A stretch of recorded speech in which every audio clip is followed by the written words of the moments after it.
Tema homili saya sore ini tentang komuni kudus. Bapak, Ibu, saudara-saudari, dan khususnya anak-anak penerima komuni pertama. Kemarin pagi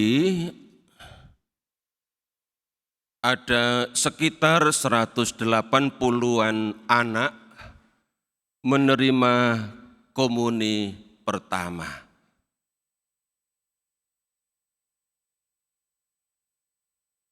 Dan pada sore hari ini mereka hadir kembali dalam misa ini untuk menerima peneguhan sebagai seorang anggota gereja yang sudah diizinkan untuk menerima komuni kudus setelah mengikuti persiapan kurang lebih setengah tahun. Ada satu anak yang nanti akan menerima komuni pertama karena kemarin berhalangan. Anak-anak, bagaimana kemarin menerima komuni pertama? Senang? Enggak? Oke, senang ya? Semua senang? Ada sukacita? Oke, ya. Ingat kemarin saya kisahkan tentang Santa Teresia dari kanak-kanak Yesus. Ya, yang di usia 11 tahun dia menerima komuni pertama.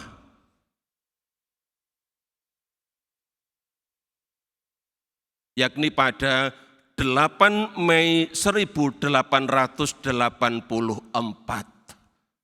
Ya, masih ingat ya? Saya kisahkan kemarin.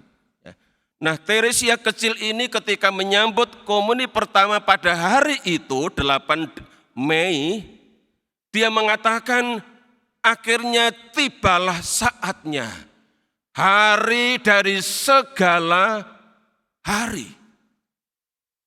Hari di mana dia menerima komuni pertama disebut sebagai hari dari segala hari.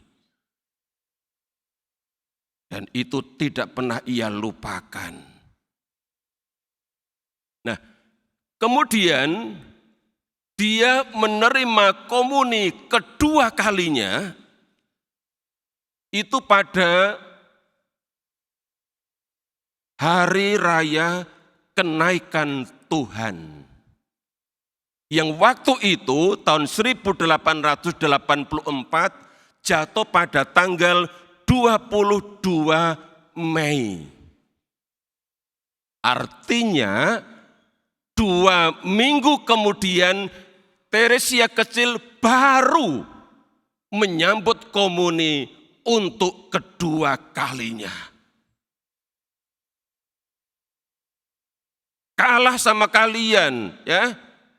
Kalian kemarin pagi menyambut komuni untuk pertama kalinya dan sore ini akan menyambut komuni untuk kedua kalinya dalam 2 hari berturut-turut. Sedangkan Teresia kecil nunggu 2 minggu lagi baru menyambut komuni yang kedua kalinya.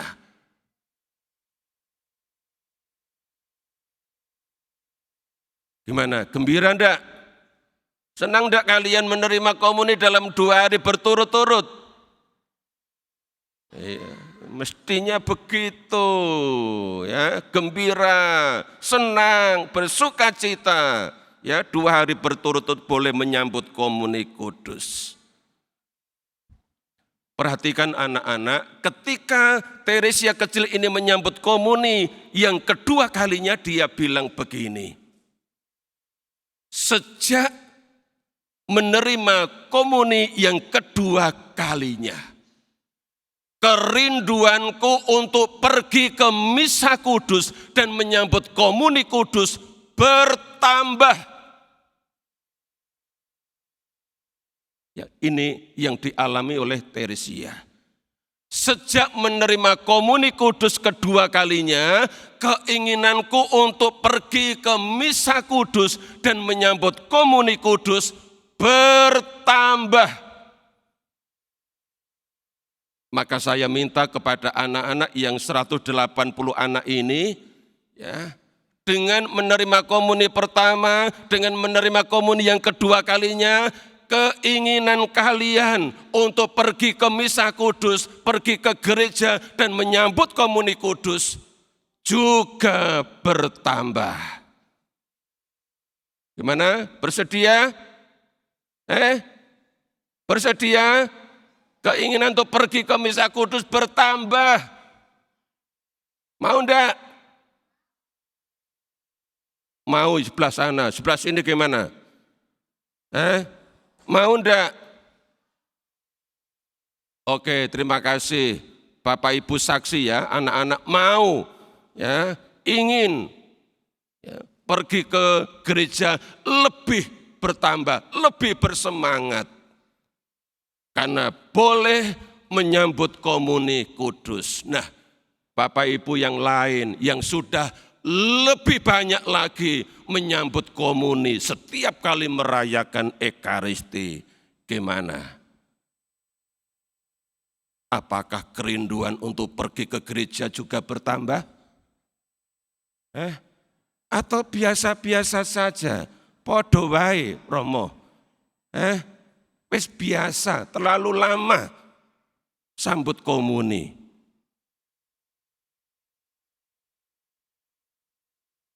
Dan mungkin ada yang tidak punya kerinduan sama sekali untuk pergi ke gereja dan menyambut komuni kudus.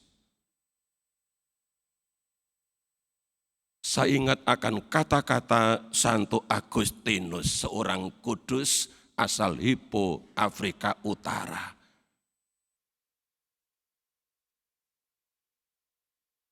Dia berkata begini, setiap langkah dari orang yang pergi ke misa kudus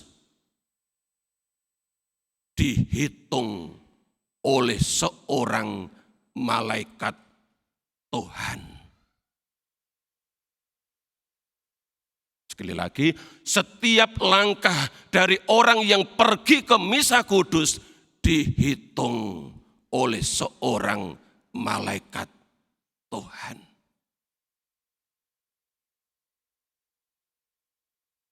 Kalimat kedua dia bilang begini, orang akan mendapat ganjaran tinggi dari Allah. Baik dalam hidup ini maupun dalam hidup abadi kelak. Kalau sesering mungkin pergi ke gereja dan menyambut komuni kudus. Lalu seorang kudus lain yang membaca kata-kata Santo Agustinus ini, yakni Santo Yohanes Maria Vianney, dia bilang begini, betapa bahagianya seorang malaikat pelindung yang mendampingi orang yang pergi ke misa kudus.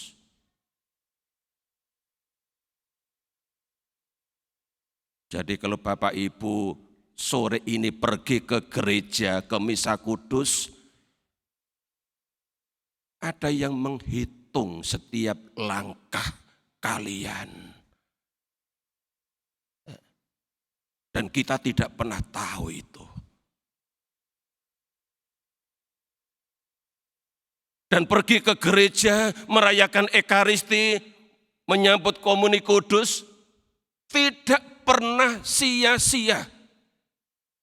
Santo Agustinus bilang, bahwa ganjaran tinggi dari Allah akan didapat, akan diterima oleh orang yang sungguh-sungguh rindu akan Yesus, rindu akan komuni kudus.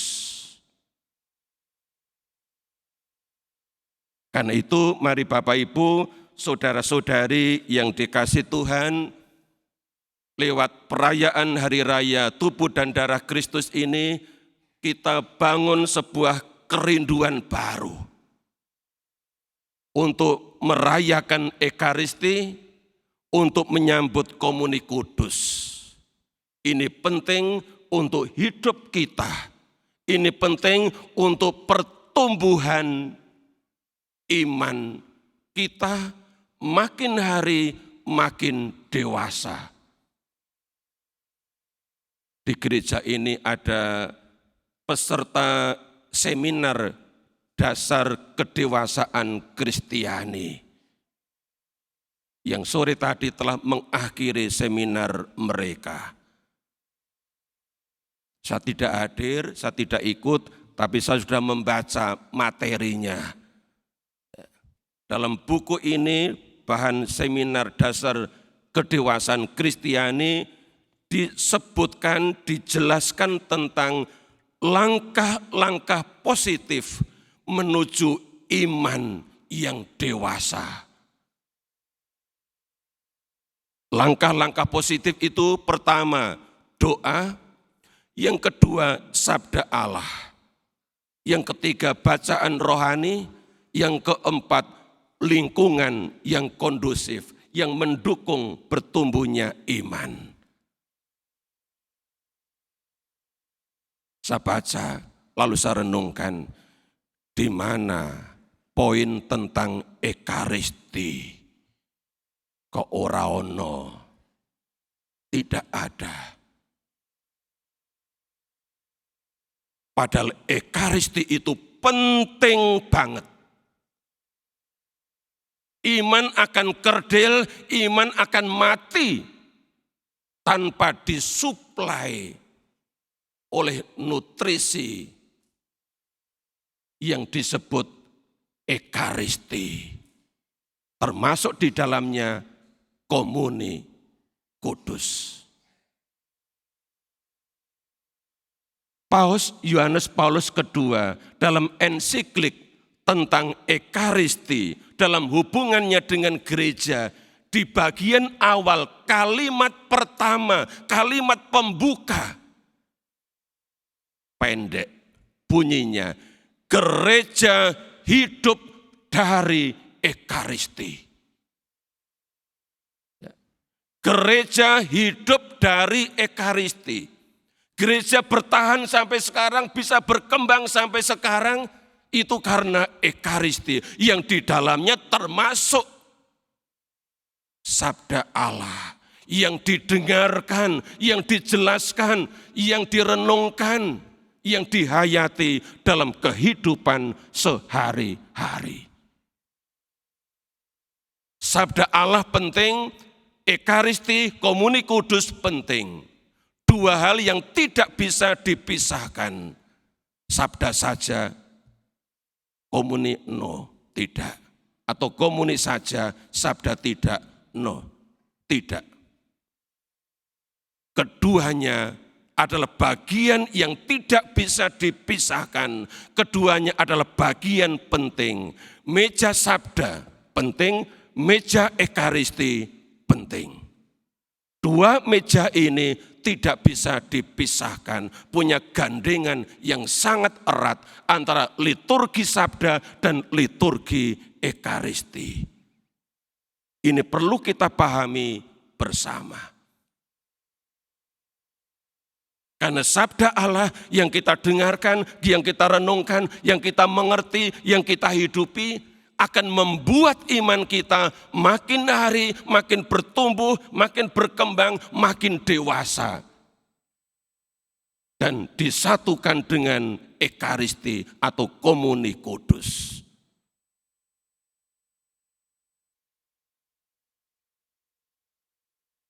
Beberapa kali kalau saya tidak tugas misa, saya keluar di sekitar gereja. Sering saya menjumpai umat yang sedang liturgi sabda kitab suci sedang dibacakan, juga ketika sedang homili, ada umat yang asik telepon di luar atau di belakang gereja.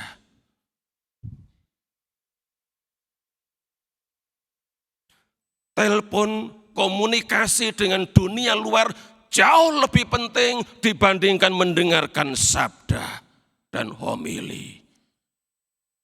Sayang. Maka penting narator di awal misa menyebut supaya alat-alat komunikasi dimatikan selama misa. Tapi aku enggak percaya umat mematikan alat-alat komunikasi selama misa. Kalau ada mungkin bisa dihitung dengan jari.